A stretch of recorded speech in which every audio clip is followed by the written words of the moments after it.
I'm so excited because this is one of my favorite books of the whole epic, and I can't wait to talk about it.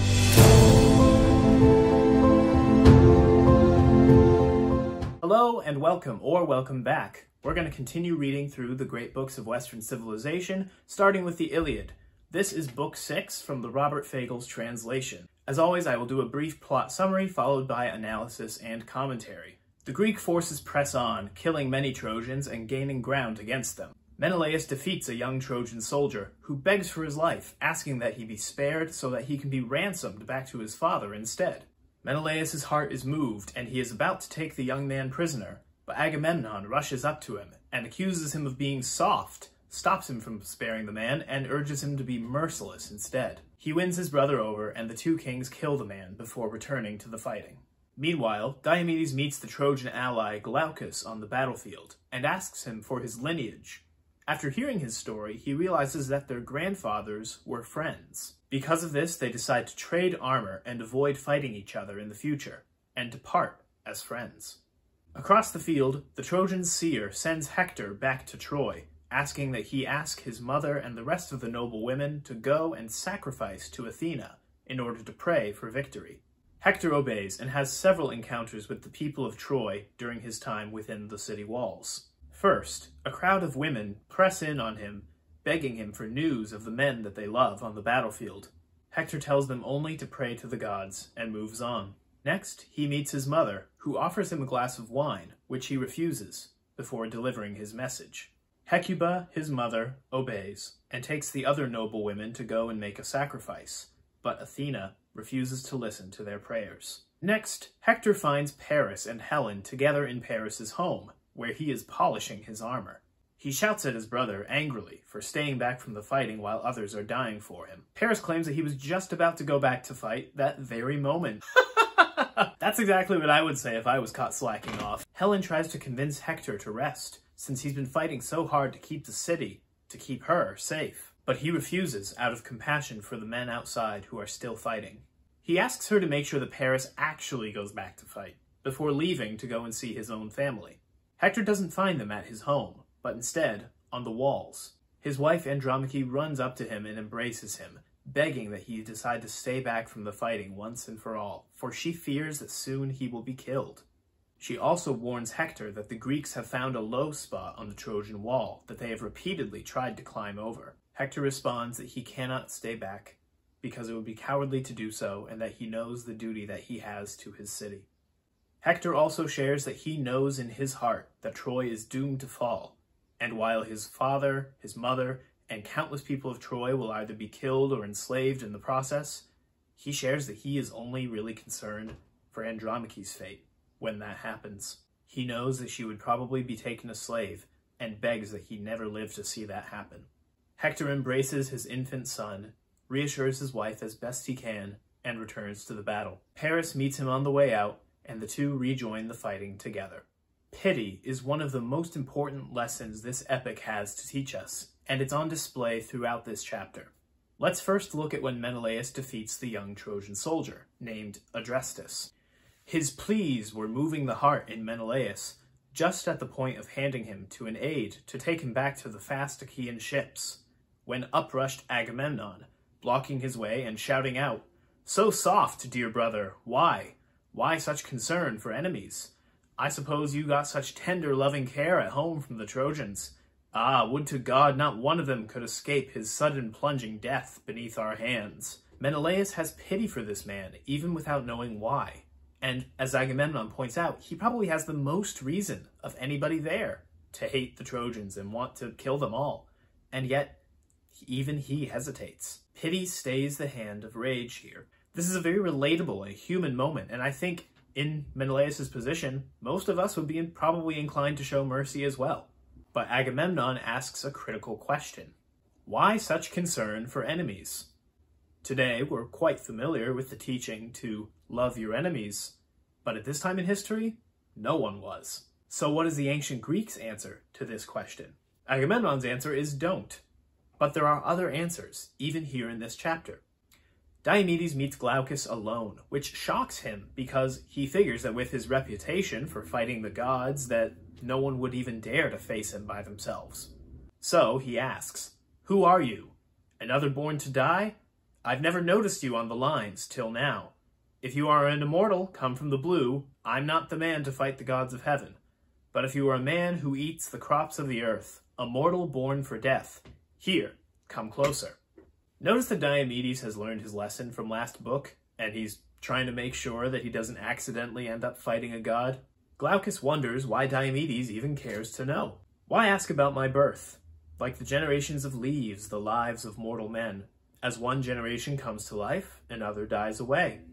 But he answers him anyway, and afterwards, as I said, Diomedes decides not to fight him. "Splendid! You are my friend, my guest from the days of our grandfathers." Those generations of leaves ended up being quite important.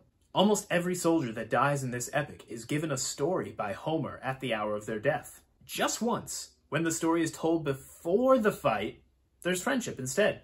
There is a recognition of shared humanity, implicit throughout the whole encounter. Diomedes asks whether Glaucus is human or not. Glaucus says that all men fade away, including them. And then finally, a friendship between these two's grandfathers begets a new one between them. So they trade armor. It's the exact opposite of what happens with Menelaus and Adrestus. Why such concern for enemies? Well, maybe they're just like you. In Glaucus's story, he shares the advice that his father gave him when he was growing up. "Always be the best, my boy, the bravest, and hold your head up high above the others. Never disgrace the generation of your fathers." Similar sentiments are found throughout the rest of the book. Take, for example, Hector's wishes for himself and also for his son. "But I would die of shame to face the men of Troy if I would shrink back from battle now, a coward. I've learned it all too well. To stand up bravely, always to fight in the front ranks of Trojan soldiers, winning my father great glory, glory for myself." He encourages the same thing in his son. "Zeus, grant this boy, my son, may be like me, first in glory among the Trojans, strong and brave like me, and rule all Troy in power, and one day let them say, he is a better man than his father. When he comes home from battle bearing the bloody gear of the mortal enemy he has killed in war, a joy to his mother's heart." So on both the Greek side and the Trojan side, we have good man equals strength and bravery and glory. The ancient Greeks believed that there was more to it than that, but it explains the attitude toward battle and glory that we see from everyone so far. We can now understand why Achilles and Hector are hailed as heroes, while Paris is scorned as a heinous coward. Okay, you might say, so they valued glory, but why? It's subtle, but I think we can figure it out right here in this text. Glaucus and Diomedes make peace because their grandfathers were friends. But how did they know that? Because Glaucus's grandfather, Bellerophon, won glory, and so was remembered for generations afterward. Even by Diomedes, without that glory, the generations of men pass exactly as Glaucus says that they do, like leaves dying away without any trace. There isn't much of an afterlife for the Greeks. They go to the underworld as shadows of their previous selves, remembering nothing, feeling nothing. So for these ancient Greeks that we see here, the only thing that really lasts after death is the glory that you win while you're alive. Paris is the antithesis to this Greek idea of heroic manliness. As we discussed in Book 3, Paris is reprimanded multiple times, both for his immoral capture of Helen in the first place, as well as his cowardly refusal to fight. In this chapter, while still wishing that Paris was dead, even in front of their mother, Hector is puzzling through why Paris is doing this.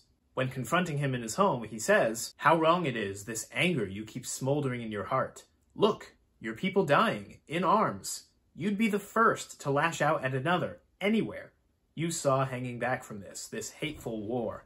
Paris responds, "It's not so much from anger or outrage at our people that I keep to my room so long. I only wanted to plunge myself in grief." Helen attributes his behavior to cowardice instead. "This one has no steadiness in his spirit. Not now, he never will." This is evidenced by his initial behavior against Menelaus in Book 3. We know that Hector doesn't believe that, though, because, as he said before, he thinks his brother is a good soldier, which you have to be brave to be. So what's going on here? In the introduction to the Fagles translation, Bernard Knox writes that Paris defends his behavior by saying that war is not the whole of life, and that preeminence in other spheres, like love and music, has its importance. But Troy is not at peace. It is under siege. The arts of peace are useless now. I completely agree. Music and love are good things, and grief has its time and place as well. But if Paris focused on goods that are better suited to this current time of war, like duty and courage and skill in battle, then he might actually make a difference. He might actually save his city. Sometimes the timing of an action, even a good one, can make or break whether it's the right thing for you to do. This is the virtue of prudence, one of the 4 cardinal virtues that the ancient Greeks knew very well and held dear. No one exemplifies prudence better in this book than Hector, who refuses wine, rest, and safety so that he can go to where he is needed the most. Hector's return to Troy gives us one of the most beautiful and empathetic windows into war and love in probably all of literature. Glory in war is shown as a worthy goal by Homer, but the cost of war to all those involved is shown as well. The women of Troy approach Hector and tearfully ask what's happened to their brothers, their friends, or their husbands, and it's just as anxiety-inducing and eerily familiar to us today as it was back then. It reminds me of the humanity that Homer gives to each combatant as they die. These are the loved ones that Homer tells us about at the moment of each soldier's death. You might have also thought that because of the casual treatment of the Greeks of taking women as slaves, as prizes and all that, that would kind of be glossed over and not really talked about how horrible of a fate that is. But no, Homer and his audience know very well, and so does Hector when he speaks to his wife. Hector's exchanges with Andromache reveal their beautiful love for each other. What comfort is left for me once you have met your doom? I have lost my father, mother's gone as well, and 7 brothers I had within our halls. Achilles butchered them all. You, Hector, you are my father now, my noble mother, a brother too, and you are my husband, young and warm and strong. Pity me, please. Then Hector's answer. It is less the pain of the Trojans still to come that weighs me down, not even of Hecuba herself, or King Priam, or the thought that my own brothers may tumble in the dust. That is nothing beside your agony, when some brazen Argive hales you off in tears, wrenching away your day of light and freedom. Let the earth come piling over my dead body before I hear your cries, and I hear you dragged away. Although their words are framed by the war, they're revealing that they love one another more than anything else. Andromache doesn't just want Hector to be safe either. She recognizes that he has a duty and even offers him advice to help him in that duty. Hector's love for his son is also seen, both in their little interaction as well as the nickname that the men of Troy have for him, which is Lord of the City. Hector is the sole defense of Troy, and as he said, it's not the suffering of the Trojan people or even of his own parents that weighs him down the most when thinking of Troy's fall. It's that of his own family. He's fighting for them most of all, which is why the men call his son the real Lord of the City. So much is said to us in so few words here. It's truly beautiful poetry. We know after just a few short lines how much love this little family has. Also, Hector claims that he knows that Troy is doomed to fall. Ask yourself, and I'm not really sure what the answer is, what on a human level could have led him to that conclusion? What do you think? There's so much more that I could talk about and say, but I'm going to end with Hector's own words about his fate that he shares to comfort Andromache. No man will hurl me down to death against my fate. And fate, no one alive has ever escaped it. Neither brave man nor coward, I tell you. It's born with us the day that we are born. And we'll leave it right there. Thanks so much for watching. If you enjoyed this video and learned something new, please like it and comment below to let me know what it was you learned. And if you want to see more of content like this, please hit subscribe. It really helps me out. Thank you so much.